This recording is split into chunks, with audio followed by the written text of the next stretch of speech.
बिस्मिल्लाहिर्रहमानिर्रहीम। अस्सलाम वालेकुम दोस्तों, उम्मीद है आप खैरियत से होंगे। अल्लाह का शुक्र है कि मैं बिल्कुल ठीक ठाक हूँ। आप अफ़गानिस्तान के बारे में तो जानते होंगे, और जो यूके गवर्नमेंट का एक नया ऐलान आया है कि वो 20,000 अफ़गानी ख़ानदान जो है उनको जो है वो सेटल करने का इरादा रखती है, या उनको जो है वो जो बहुत जल्द जो है वो 20,000 लोगों को एक यहाँ यूके में 20,000 फैमिलीज़ को, 20,000 लोग नहीं, 20,000 फैमिलीज़ को यूके में सेटल करने का इरादा है। ये करंटली जो है वो जो यूके की गवर्नमेंट है उसने एक एलामिया जारी किया है। अब कुछ सवालात हैं, ये आज शायद थोड़ी सी जो है वो सियासी किस्म की वीडियो हो जाए। हमारा सियासत मौजूद तो नहीं है, लेकिन सियासत के बगैर जो है वो दुनिया का जो है वो गुजारा भी नहीं है।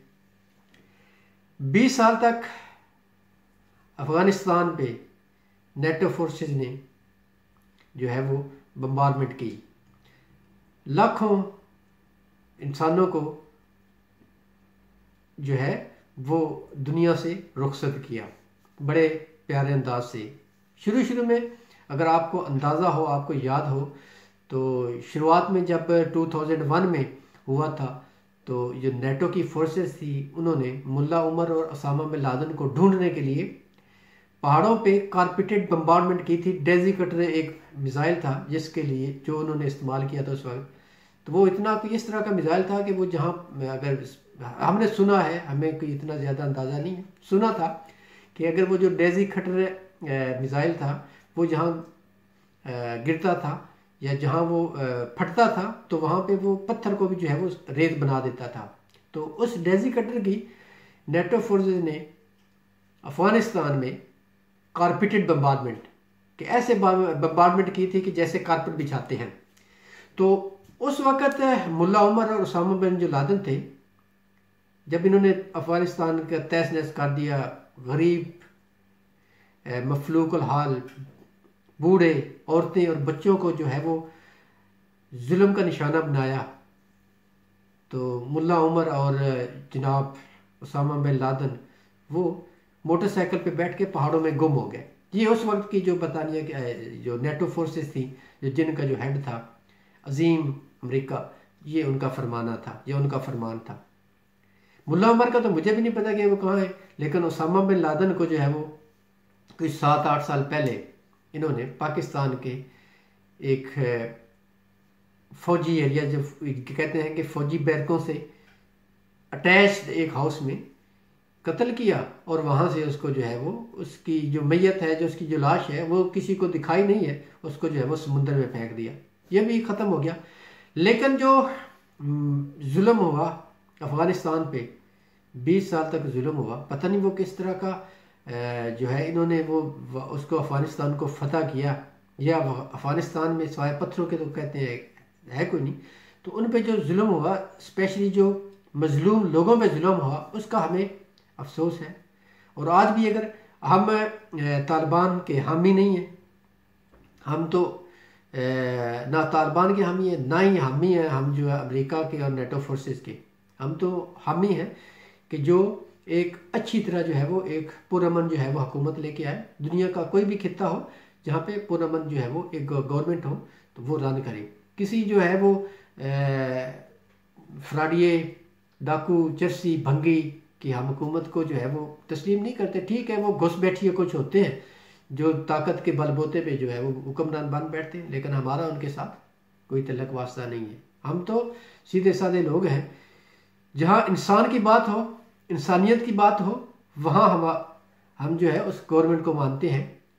जो दावे हैं वो जो मर्जी करते रहें, हमारा किसी दावेदार हुकूमत से कोई तल्लक वास्ता नहीं है। तो जैसा कि आपको ये थोड़ा बहुत इल्म हुआ कि 20 साल की जो है वो तगो-दो के बाद तकरीबन 2.5 या 3 ट्रिलियन डॉलर जो है वो नेटो फोर्सेज ने अफ़गानिस्तान पे लगाए। वहाँ पे उनको बच्चों को पढ़ाया, वहाँ पे अस्पताल बनाए, वहाँ पे स्कूल बनाए, वहाँ पे रोड बनाए, वहाँ पे एयरपोर्ट बनाए। और एंड ऑफ द डे क्या हुआ कि 20 साल बाद जो है फिर तालिबान आ गए।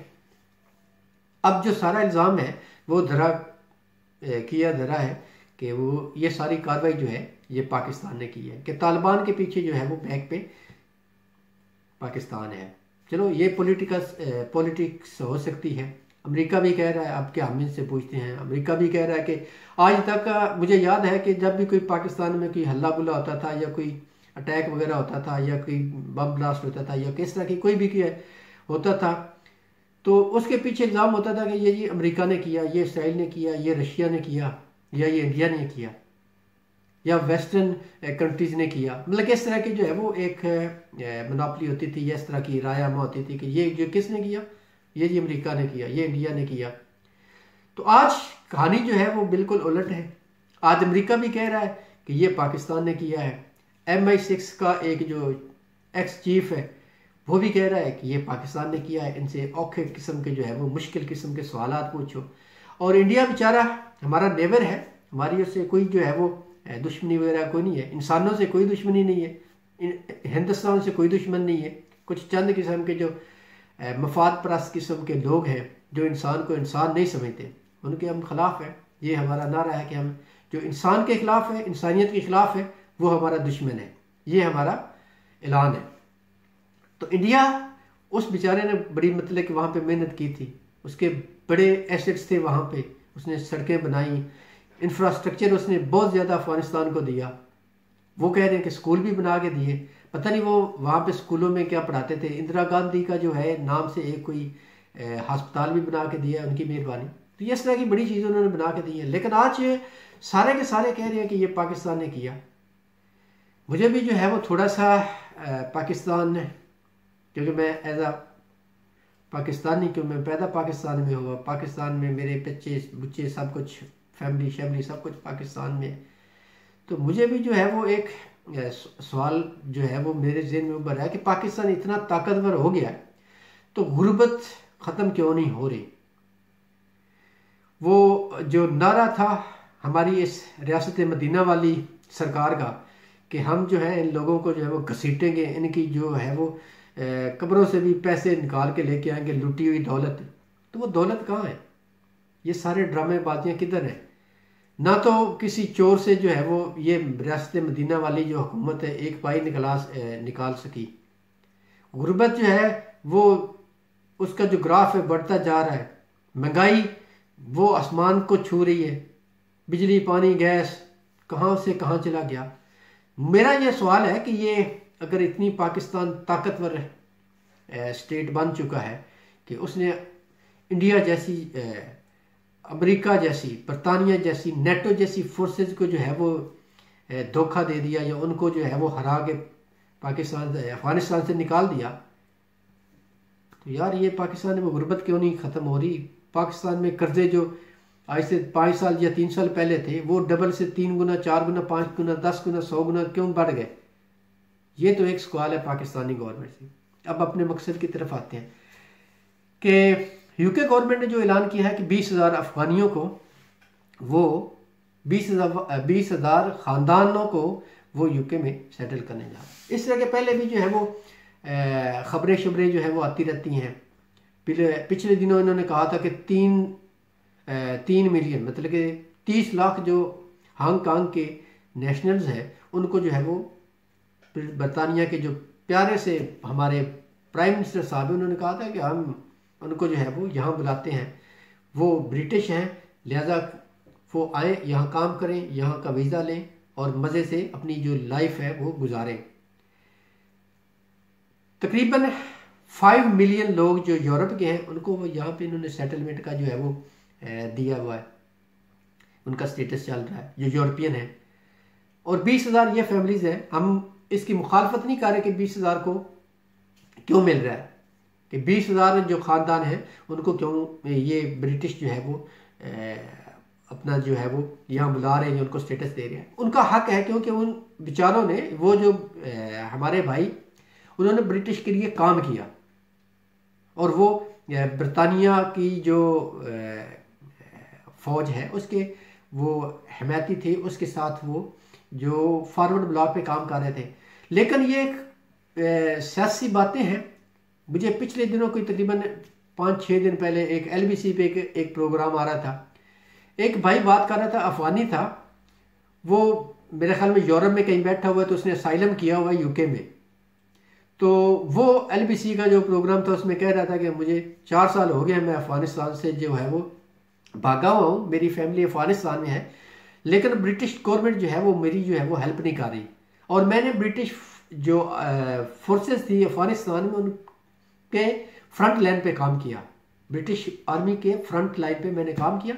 लेकिन ब्रिटिश जो आर्मी है उसको भी पता था कि मैं कितनी बार मेरे पे अटैक हुए और कितनी बार जो है वो ब्रिटिश आर्मी ने अफगानिस्तान में मुझे कहा कि आपकी जान को खतरा है। लिहाजा मैं 4 साल मैंने काम किया और 4 साल बाद वहाँ से मैं एस्केप हुआ, भाग के यूरोप आया। और यूरोप में जो है वो अब पनागज़ीन की ज़िंदगी गुजार रहा है, लेकिन उसको जो है वो बरतानिया की तरफ से कोई जवाब नहीं मिलता, कोई ईमेल का जवाब नहीं मिलता, किसी किस्म का कोई जो है वो काम नहीं होता।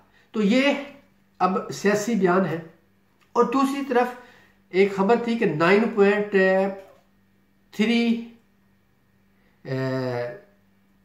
तो तकरीबन 0.93 या 9,53,000 जो लोग हैं उसकी शॉर्टेज है यूके में। तो इतनी बड़ी शॉर्टेज है और 2 मिलियन के करीब या 1.5 मिलियन के लोग जो यहाँ पे हैं वो इस हुकूमत को क्यों नज़र नहीं आ रहे। और ये जो अफगानियों के साथ है इन्होंने एक्चुअली मेरे ख्याल में ये एक वो सियासी नारा है, ये बोरिस जॉनसन साहब का, इसने जैसे पहले नारे लगाए थे ऐसे ये भी एक नारा है। कोई एक इक्का दुक्का किसी को मिल जाएगा, कौन उनसे पूछेगा कि कौन सी फैमिली जो है वो यहाँ आएगी, किस फैमिली को जो है वो मिला है, ये ऑन द रिकॉर्ड कोई नहीं आएगा, ठीक है। तो अगर किसी को मिलेगा तो वो पापड़ बेलने के बाद उस बेचारे को जो है वो यहाँ यूके का नेशन मिलेगा। और हमारी जो गुजारिश है, जो हमारी जो रिक्वेस्ट है यूके गवर्नमेंट से, वो यही है कि यहाँ पे शॉर्टेज है, सब कुछ है। ये लोग जो यहाँ पे 5 साल 10 साल 15 साल 20 साल से रह रहे हैं, उनका आप टेस्ट लें, उनका जो भी आप एक फ्रेमवर्क बनाएं और उस फ्रेमवर्क के अंदर जो फिट आता है उसको जो है वो यहाँ यूके में उसको 5 साल का वीज़ा दें और उसको जो टैक्स नेटवर्क है उसमें लेके आए और जो है यूके उससे पैसे कमाए। अभी जितने लोग जो हैं वो 1.5 मिलियन है या 2 बिलियन के करीब लोग हैं, वो सारे काम भी कर रहे हैं, सब कुछ कर रहे हैं और वो बेचारे जलील ख्वार भी हो रहे हैं।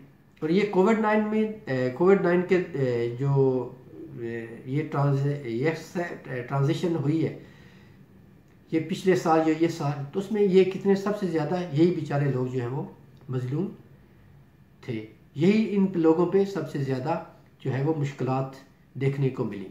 सॉरी, तो वीडियो होगी थोड़ी सी लंबी, तो एक अगली वीडियो में मिलेंगे। हमारा प्रोग्राम चल रहा है कुछ सोलिसिटर के साथ, कुछ ऑर्गेनाइजेशन के साथ, कि यूँ ही अगले महीने यानी सितंबर में पार्लियामेंट खुलता है तो हम जो है वो एक नया जो है वो एक एजिटेशन जो मूवमेंट है हमारी, ये डिमॉन्स्ट्रेशन है वो लेके आ रहे हैं। तो उम्मीद है सितंबर के मिड में हम एक और मुजाहरा करने जा रहे हैं। दुआ में याद रखिएगा, एक अगली वीडियो में आपको मिलेंगे एक नए मौजू पे। तब तक के लिए अल्लाह हाफिज़।